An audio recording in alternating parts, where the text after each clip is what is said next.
মহিলারা কেন সারা বাংলার সমস্ত মানুষ, সব সম্প্রদায়ের মানুষ বুঝতে পেরেছে যে মহিলা 2011 সালে ক্ষমতায় এসেছিল, বিশেষ করে বাংলার মহিলারা তাকে বিশ্বাস করেছে। কিন্তু আজকে দুঃখের বিষয়, আজকে 26 সালে দাঁড়িয়ে বাংলার মহিলারা বুঝতে পেরেছে যে 2000 সালে যে পরিবর্তন ঘটিয়েছিল সেটা ভুল হয়েছে। একটা ডাকাতকে সরিয়ে দিয়ে একটা ডাকাত রানীকে এনে বাংলা সিংহাসনে বসে দিল। শুধু ডাকাত রানী না, চুরি ছিনতাই থেকে এটা শুধু না, দর্শন কেসও উনি মদত দিয়ে যায়।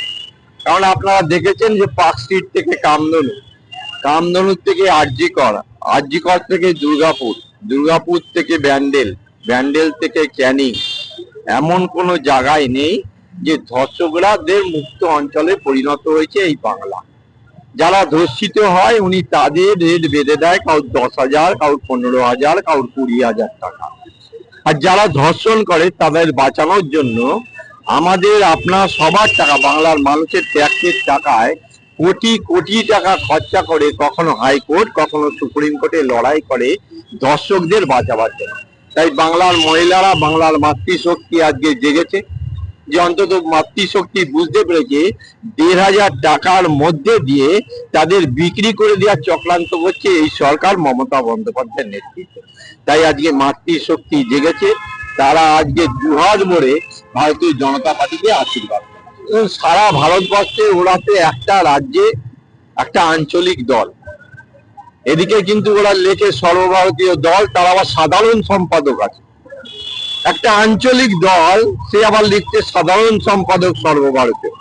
ওদের A to Z মিথ্যার বুলির উপর দিয়ে ওরা বাংলাকে বিভ্রান্ত করবার চেষ্টা করে। সারা ভারতবর্ষে 21টা রাজ্যে ভারতীয় জনতা পার্টি ক্ষমতায় আছে।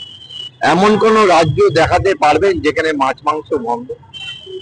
দেখাতে পারবে না। মানুষকে বিভ্রান্ত করার জন্য ওরা এ কথা বলছে। যেভাবে আগে ওরা 2021 সালে দেখেছেন আপনারা, পায়ে ব্যান্ডেজ বেঁধে বাংলার মানুষকে বিভ্রান্ত করেছিল। আপনারা নিশ্চয়ই জানেন, বা আপনারা বাসে গ্রামে চলেন, যদি কোনোদিন ধর্মতলায় যান বা কোনো বাস টার্মিনালে যান, দেখবেন কিছু মানুষ আছে তারা বাসে ভিক্ষা করতে ওঠে, এমন নাটক তারা করে যে সত্যি তারা হয়তো খোড়া, সত্যি হয়তো ল্যাংড়া। কিন্তু সেই মানুষগুলো যখন বাস থেকে ভিক্ষা না পায়, তখন নামবার সময় গালাগালি দিতে দিতে দৌড়ে দৌড়ে নেমে যায়। ঠিক মমতা বন্দ্যোপাধ্যায় সেই নাটক 2021 সালে বাংলার মানুষের কাছে করেছিল, বাংলার মানুষ বিভ্রান্ত হয়েছিল।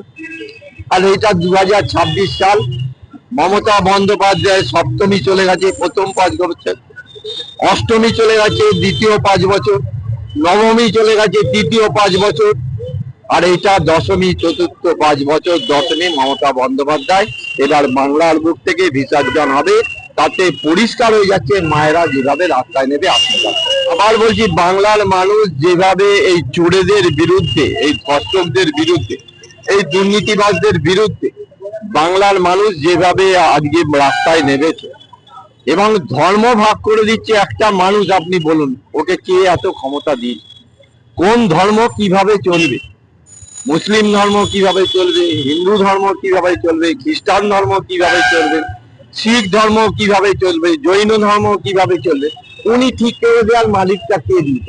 তাই বাংলার মানুষ বুঝতে পেরেছে যে সমস্ত মিথ্যা কথার মধ্যে দিয়ে বাংলায় যে পরিবর্তন হবে এবং গেরুয়া আবির 4 তারিখ থেকে খেলা শুরু হবে, সেই আবির খেলার জন্য বাংলার মানুষ উৎসাহ নিয়ে আজকে দাঁড়িয়ে আছে, তাই রাস্তায় নামছে। আমি আবার বলছি যে উনি নিজের স্বার্থে বাংলার মানুষের ট্যাক্সের টাকা খরচা করে।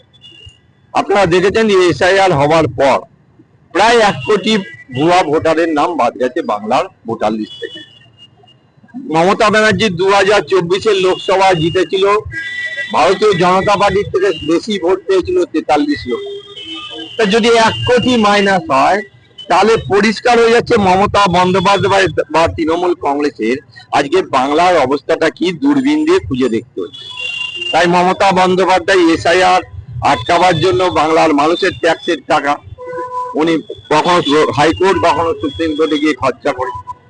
আর যে মানুষটা ন্যায় বিচার পাওয়ার কথা ছিল, একটা ডাক্তারি বোন অনেক কষ্ট করে একটা ডাক্তার তৈরি হয়, সেই পাস করে, তার পরিবারের যে খরচা বহন করতে হয় অনেক কষ্ট করে, সেই পরিবার খরচা বহন করে, সেই ডাক্তারি বোন একটা সরকারি হাসপাতালে, আরজি করের মতো একটা হাসপাতালে, সরকারি হাসপাতালে তার ডিউটি করছিল, তার সরকারি ডিউটি।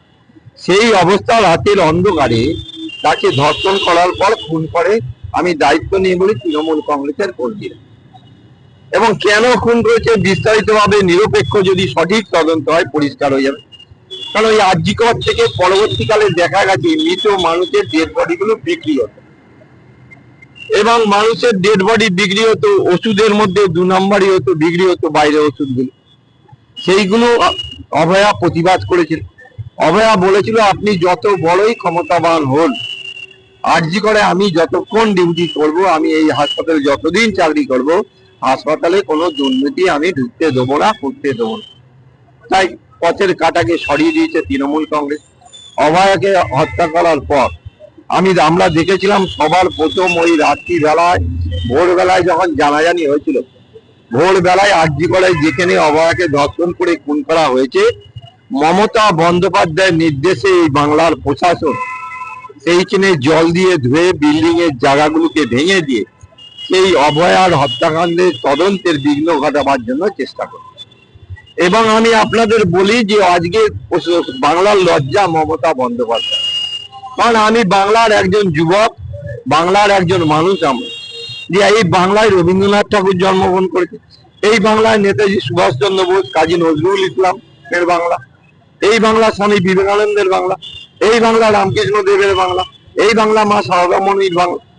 সেই বাংলার লজ্জা মমতা বন্দ্যোপাধ্যায়, যে একজন মেয়ে ধর্ষণ হওয়ার পর তার মাকে আজকে রাস্তায় রাস্তায় ঘুরতে হচ্ছে ন্যায় বিচারের জন্য। এটা বাংলার লজ্জা।